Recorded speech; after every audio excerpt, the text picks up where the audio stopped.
Hello everyone, welcome back to the world of GIS. After getting huge responses from the learners of our QGIS Level 1 course, now we have published our QGIS Level 2. Now you have a question, what we are going to learn in this course? In this course, we will learn Advanced GIS task by using QGIS.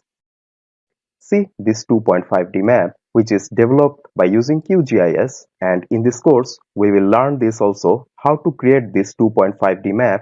Not only that, there are many magical tips and tricks are waiting for you in this course. We can present bar diagram using the feature inside shapefile.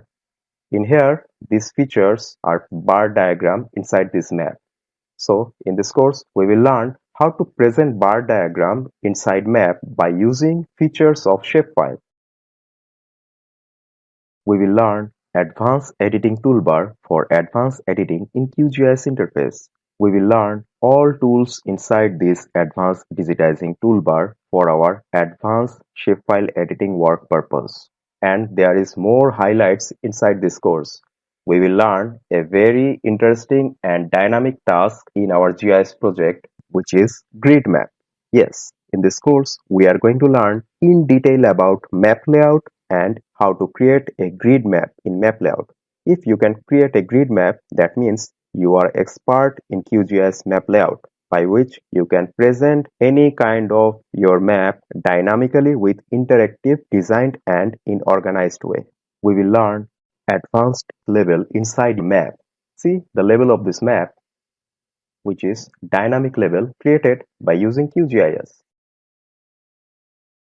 We will learn advanced symbologies in both point feature, line feature, and polygon feature comparing with ArcGIS. See this heat map which is developed by using QGIS, and we can do this very easily.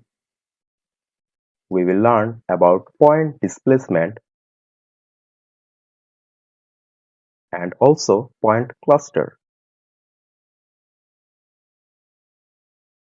We will learn what is field calculator and code expressions inside field calculator, how to use field calculator in QGIS interface, and what type of dynamic tools and options we have in field calculator of QGIS interface, how to present your population-based research in your map smartly, easily by using this interface, how to create dynamic symbology, and how to apply rule inside our layer visibility and symbology. See this map, in this zoom level we can't see any road. When we zoom in South Dakota, we can see the road inside South Dakota. We will learn how to create this layer visibility. When I zoom out, the road is invisible. When I zoom in, this road is visible. Same as like our base map. After certain zoom level, a particular feature will be visible and invisible whatever you want. You can do this by using QGIS, and all of this we will learn in this course. And remember, in GIS, nothing is impossible, just ways are different. We need to find that suitable way. So all the best, and if you want to play with all of this to enjoy GIS in the field of QGIS, then enroll in this course.